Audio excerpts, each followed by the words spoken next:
ठीक है, तो हम करेंगे analytical paragraph.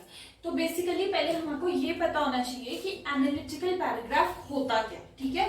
So what is it, ठीक है। उसके बाद हम देखेंगे कि उसका फॉर्मेट क्या है, and then we will understand with the help of an example, ठीक है। तो सबसे पहले what is an analytical paragraph. जब भी हम एक एनालिटिकल पैराग्राफ करते हैं, we are given a chart, a graph और अ टेबल, ठीक है। We are given either of the three things or some data, and what we have to do is we have to interpret that data, ठीक है। हमारे को उस data को देखना पड़ता है, and then we need to write that data in a written form, ठीक है। First we need to analyse the data, फिर उस डेटा को हमारे को समझना पड़ता है, and then we write that data in a very simple written form, ठीक है। सिंपल सी चीज, इसमें और कुछ नहीं करना पड़ता है। And why do we need to understand that data, और हमारे को वो करना क्यों है, ठीक है। We need to do this because एक तो टेबल्स सबकी समझ में नहीं आते हैं, चार्ट्स सबकी समझ में नहीं आते हैं, लेकिन जब हम उसको एक रिटन फॉर्म में कन्वर्ट करते हैं, so it gives a better understanding to everybody. So this is all about analytical paragraph, ठीक है।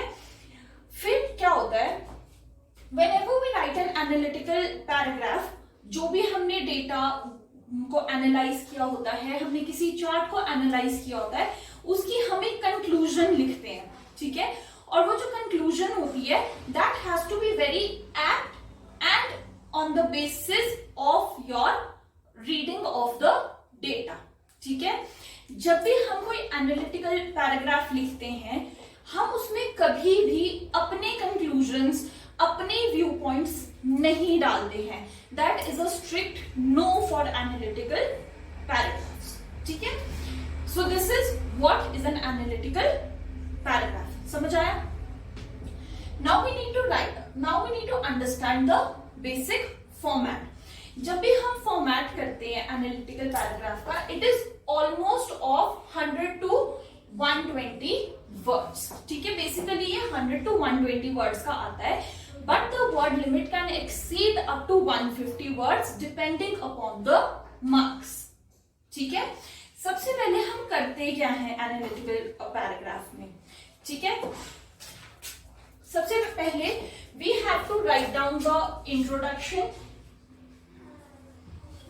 then we have to write down the body, and then we write down the conclusion. These are the three steps to an analytical paragraph. This is the basic format. Introduction, body and the conclusion.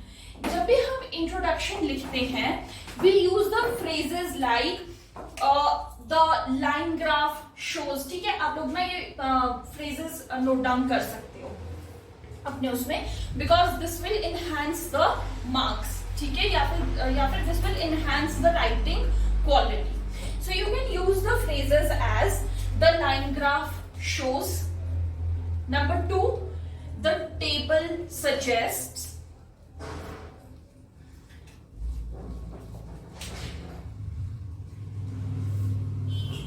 The table provides information about.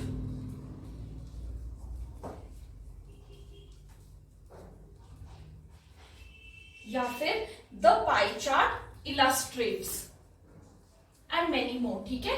मतलब ऐसे इस तरह के phrases you can use in your analytical paragraph, और ये सारे phrases आते हैं हमारी introduction में, ओके। फिर बोलते हैं कि how do we choose the phrase, हमारे को phrase choose कैसे करना है, हमारे को पता कैसे चलेगा कि कहाँ पे कैसा phrase आएगा। So we choose the phrase according to the question, जिस तरह का क्वेश्चन दिया है उस तरह का हमारे को फ्रेज चूज करना है। So that we will learn in the example part, ठीक है।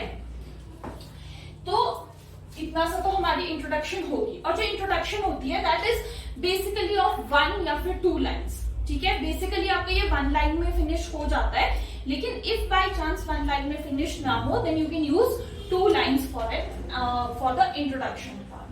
Then comes the body. Whenever you write down the body of the analytical paragraph, आप इसमें कभी जब भी आप ये बॉडी लिखोगे you will always use contrast, comparisons, और जो कॉन्ट्रास्ट और कंपैरिजन होते हैं ना वो आपको खुद से नहीं लाने हैं, ठीक है। जो भी आपको आपके चार्ट में दिया है या टेबल में दिया है आप उन्हीं के बीच में कंपैरिजन करोगे। आप किसी थर्ड एक्स्ट्रा पार्टी को लाके उसमें कंपैरिजन नहीं कर सकते हो। जो भी आपको चार्ट में दिया है you will use only those things for the comparison part, ठीक है। This is the body. और जब भी हमारा कंक्लूजन आता है वो छोटा सा होता है, ठीक है, और इसमें you can use the phrases like in a nutshell, ठीक है, या फिर ओवरऑल, या फिर इन ऑल, इस तरह के phrases you can use in the conclusion part. So these are the 3 steps for the body of the या फिर format of the analytical paragraph। अब मैं आपको एक एग्जाम्पल बताती हूँ। There are 20 students जिन्होंने किसी भी गेम में पार्टिसिपेट किया। So 8 students participated in football, 6 students participated in cricket, 4 students participated in tennis, and 2 students participated in badminton. So this is your table, या फिर this is your pie chart, and you need to analyze this pie chart, and you have to write down an analytical paragraph. So this is your example. So हम इसको कैसे लिखेंगे? I will give you the basic idea. सबसे पहले हम लिखेंगे introduction. Introduction में you can write the chart describes 20 players taking part in a sports event. 1 line में आपकी इंट्रोडक्शन कंप्लीट हो गई, ठीक है। Now comes the body. Body में आप कैसे लिखोगे? वी कैन अज्यूम, नहीं we can not assume, we can see that 8 players participated in football, ठीक है, and 8 players participated in football, making it the most approachable game या फिर most liked game, ठीक है। Then 6 players participated in cricket, 4 players participated in tennis, 2 players participated in badminton। मतलब आपको इसमें हर एक चीज का बताना है, हर एक चीज को आपको लिखना है अपनी बॉडी में कि कितने प्लेयर्स ने किसमें पार्ट लिया, कितने लोगों ने क्या किया, और फिर थोड़ा सा उसमें ऐड कर लो कि भाई इतने लोगों ने फुटबॉल में पार्टिसिपेट किया तो बच्चों को शायद ये फुटबॉल गेम बहुत ज्यादा पसंद है, 2 ही लोगों ने बैडमिंटन में पार्टिसिपेट किया तो शायद ये गेम ज्यादा बच्चों को पसंद नहीं है। कुछ भी इस तरह से करके you will write down your body, and then comes the conclusion.